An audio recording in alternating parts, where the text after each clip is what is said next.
बहुत बहुत स्वागत है दोस्तों आपका हमारे चैनल पर। तो मैं आज अपने चैनल तंत्र गुरु जी के माध्यम से 16 दिसंबर को लगने वाले खरमास के बारे में विस्तार से आप लोगों को जानकारी दे रहा हूं।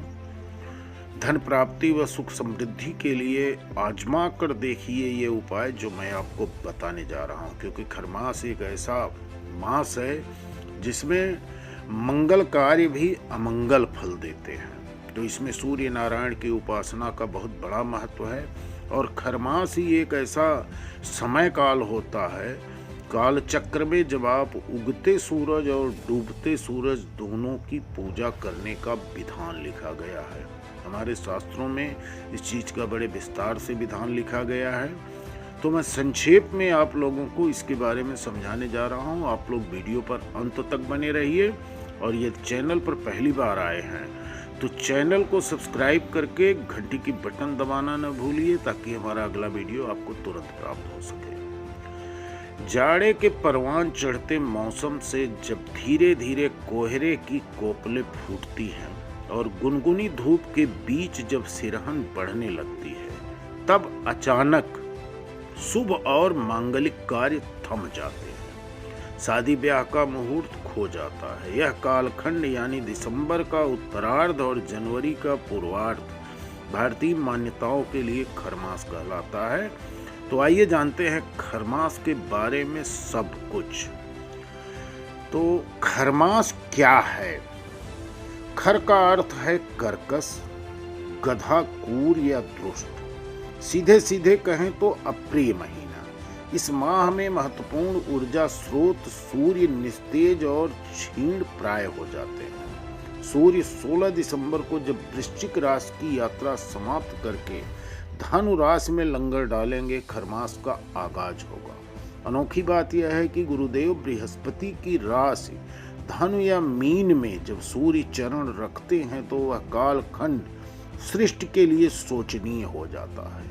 यह जीव और जीवन के लिए उत्तम नहीं माना जाता। शुभ कार्य इस काल में वर्जित कहे जाते हैं, क्योंकि धनु बृहस्पति की आग्नेय राशि है।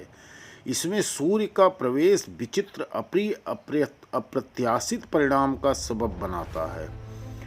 अतः सूर्य से जो किरण निकलती हैं वो निस्तेज रहती हैं।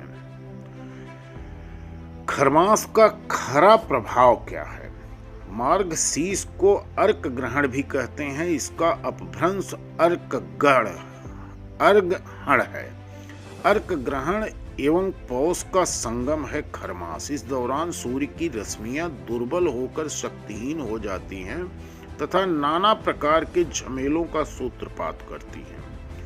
सविता अर्थात सूर्य के धनु राशि के दरीचों से झांकते ही राशि के मालिक बृहस्पति अपने मूल स्वभाव के विपरीत आचरण करने लगते हैं। इस राशि में भास्कर के कदम पड़ते ही मानव मस्तिष्क के तमाम खुरापाते उपजने लगती हैं। गुरु तेजहीन होकर बेअसर दृष्टिगोचर होने लगता है और मानव सृष्टि में आतंक, भय और अजीब परिस्थितियों का सृजन होता है। कई ऐसे कांड जैसे कंधार का हाईजैक, आतंकवादी घटनाएं जो बड़ी बड़ी हुई हैं वो इसी दरमियान हुई हैं, खरमास के कालखंड में ही।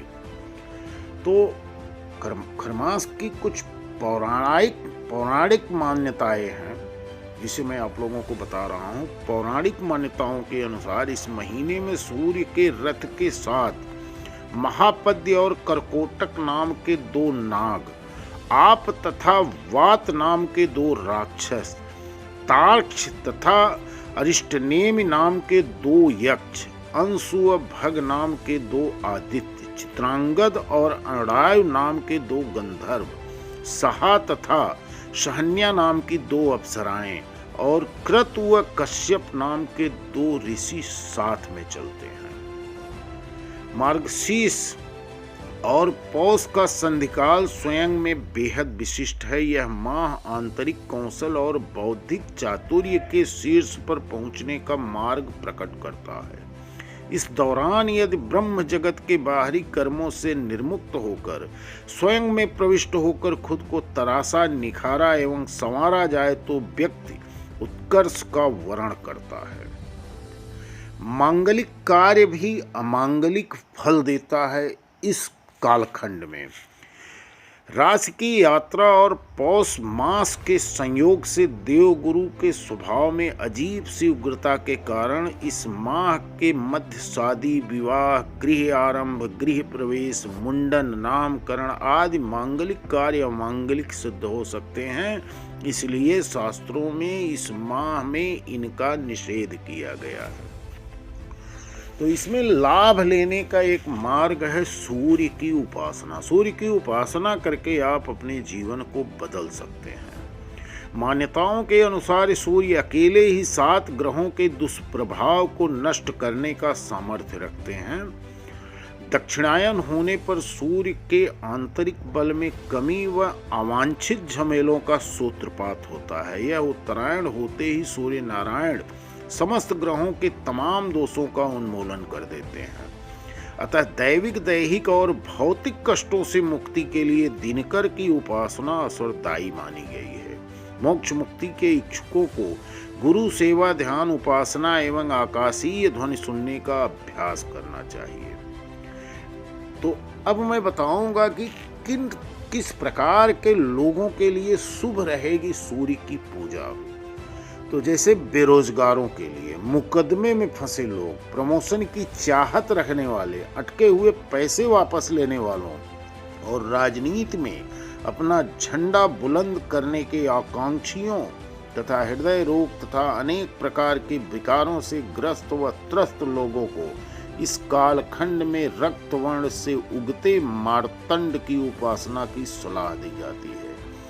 मान्यताएं कहती हैं कि जिनका बार बार अपमान हो, कोई कलंक लग चुका हो, मानसिक या शारीरिक प्रताड़ना झेलना पड़ता हो, पक्षाघात, ब्रेन ट्यूमर या मानसिक समस्याओं की पीड़ा मिल रही हो, जीवन में कर्ज के दुष्चक्र में फंसकर बार बार अपमान का घूंट पीना पड़ रहा हो, ऐसे लोग को सुबह उगते सूरज की पूजा करनी चाहिए।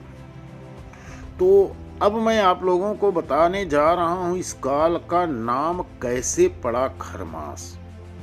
तो खरमास नाम के प्रचलन में एक कथा प्रचलित है। प्रभाकर यानी कि सूर्य देव अपने 7 अश्वों के घोड़ों के रथ में भ्रमण कर रहे थे। घोड़ों की प्यास बुझाने के लिए एक सरोवर के पास उन्होंने रथ को रोका और अश्वों को जल अर्पित किया। जल ग्रहण करने के पश्चात घोड़ों को आलस्य आ गई और वो निद्रा के आगोश में चले गए। तब रविदेव को एहसास हुआ कि उनके रुकने से सृष्टि की निरंतरता व गतिशीलता प्रभावित हो सकती है। तभी अंशुमाली यानी कि सूर्य नारायण को उस जलाशय के किनारे गंधर्व दिखाई दिए। भानुदेव ने उस गर्दभ को यानी गधे को अपने रथ में बांध लिए।